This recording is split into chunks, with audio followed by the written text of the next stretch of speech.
चौथे चरण के मतदान में आज श्रीनगर लोकसभा सीट पर भी मतदान हो रहा है।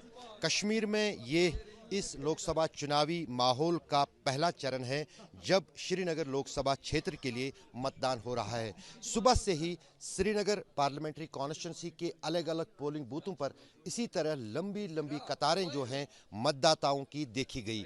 न सिर्फ पुरुष बुजुर्ग बल्कि साथ ही साथ महिलाएं भी बढ़ चढ़कर इन मतदानों में भागीदारी और हिस्सा ले रही हैं। दरअसल कश्मीर में काफ़ी समय के बाद किसी तरह का बड़ा चुनाव हो रहा है। 2019 के बाद ये चुनाव कश्मीर में हो रहा है और साथ ही साथ जो है अनुच्छेद 370 हटने के बाद यानी 5 अगस्त 2019 के बाद कश्मीर का ये पहला कोई बड़ा चुनाव है। जिस अंदाज से कश्मीर में इतिहास देखा गया है, पिछले 30 साल के 50 साल के चुनावों के दौरान बहुत कम लोग जो हैं मतदान के लिए घरों से बाहर आते थे, लेकिन अब की बार कुछ अलग ही पूरे कश्मीर में देखा जा रहा है। हर जगह पर लोग जो हैं इस मतदान को लेकर काफ़ी उत्साहित है और लोग निकल रहे हैं। कुछ मतदाता यहाँ पर हैं, हम कोशिश करेंगे उनसे बात करने की। जनाब, आप अपना नाम बताइए। बशीर अहमद जी। बशीर साहब, हम देख रहे थे पूरे, हमने कई जगहों पर देखा लोग जमकर निकल रहे हैं वोटिंग करने के लिए। क्या इश्यूज हैं कश्मीर में या आप लोगों के जिसको लेकर आप वोटिंग कर रहे हैं? जनाब, मैं इसलिए कह रहा हूँ कि यहाँ बहुत प्रॉब्लम है, यहाँ की प्रॉब्लम है, इसलिए मैं वोट डालने आ गए इधर। जी जी।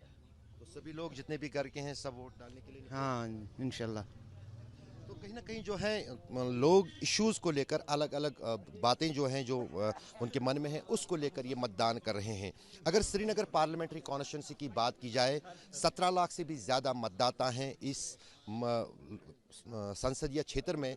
श्रीनगर के साथ साथ गांदरबल और परिसीमन के बाद शोपियान और पुलवामा भी जोड़ा गया है और बडगाम ज़िला भी इसी संसदीय क्षेत्र में आता है। तो अगर कहीं ना कहीं कहे तो कश्मीर का पूरा जो मध्य इलाका है, मिडल इलाका है, वो इस संसदीय क्षेत्र में आ रहा है। और दो उम्मीदवारों के बीच टक्कर देखी जा रही है, खासतौर से क्योंकि बीजेपी और कांग्रेस का उम्मीदवार इन लोकसभा चुनावों में श्रीनगर लोकसभा क्षेत्र से चुनाव नहीं लड़ रहे हैं।